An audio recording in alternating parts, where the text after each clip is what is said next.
खबर है कि टाइटैनिक का मलबा दिखाने गई जो टाइटन पनडुब्बी गायब हुई थी उसमें ऑक्सीजन खत्म हो चुकी होगी।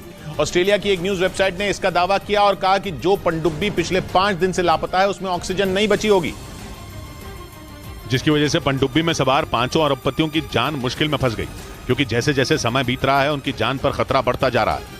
हालांकि पनडुब्बी की तलाश अब भी जारी है, लेकिन कई दिनों की तलाश के बावजूद अब तक टाइटन पनडुब्बी का पता नहीं चल पाया। एक रोज पहले ही यह दावा किया गया था कि पनडुब्बी में सिर्फ 90 घंटे की ऑक्सीजन बची थी और उसके लापता होने के बाद 90 से ज्यादा घंटे बीत चुके हैं। मतलब साफ है, पनडुब्बी में ऑक्सीजन नहीं है, ऐसे में उसमें सवार लोगों का बचना नामुमकिन है। खबर यह भी आई थी कि पनडुब्बी में रखा खाने पीने का सामान भी खत्म हो चुका होगा। और पनडुब्बी में ऑक्सीजन खत्म होने की खबरों के बीच पश्चिमी मीडिया ने दावा किया कि फ्रांस ने टाइटन पनडुब्बी को ढूंढने के लिए एक खोजी रोबोट भेज दिया। टाइटन पनडुब्बी की तलाश पिछले 5 दिन से की जा रही है, लेकिन अब तक उसका पता नहीं चल पाया।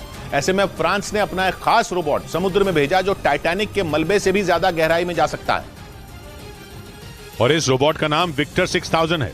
पश्चिमी मीडिया के मुताबिक ये रोबोट समुद्र में 20,000 फीट तक की गहराई में जा सकता है, जबकि टाइटैनिक का मलबा 12,500 फीट की गहराई में ही है।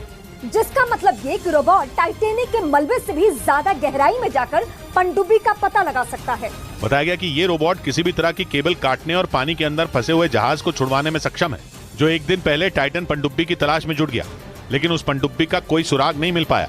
वहीं टाइटन पनडुब्बी की खोज तो जारी है, लेकिन उसका कोई पता नहीं चला और न ही उसमें बंद 5 अरबपतियों का कोई सुराग मिला। चिंता की बात यह है कि सिर्फ 22 फीट लंबी इस पनडुब्बी में सही से न बैठने की जगह है और न ही उठकर चलने की। इसी बीच पनडुब्बी में ऑक्सीजन खत्म होने की भी खबर आ गई और दावा यह किया जा रहा है कि 90 घंटे से ज्यादा का वक्त बीत जाने के बाद अब उनके पास खाना भी नहीं बचा होगा। एक रिपोर्ट के मुताबिक टाइटन पनडुब्बी सिर्फ 22 फीट लंबी और 9 फीट चौड़ी है, जो सिगार की तरह दिखती है। ये इतनी छोटी है कि इसमें लोग उठकर ठीक से चल तक नहीं सकते, इसलिए इसमें 8 घंटे तक का सफर भी मुश्किल हो जाता है। टाइटन पनडुब्बी में एक टॉयलेट भी है, लेकिन बताया गया कि उसका कभी इस्तेमाल ही नहीं किया गया और इसीलिए ये दावा किया गया कि इस छोटी सी पनडुब्बी से जाने का फैसला ही गलत था। हालांकि इस टाइटन पनडुब्बी से पहले भी टाइटैनिक के मलबे तक लोग पहुंच चुके हैं, लेकिन इस बार समंदर में उतरने के बाद से ही ये पनडुब्बी लापता है।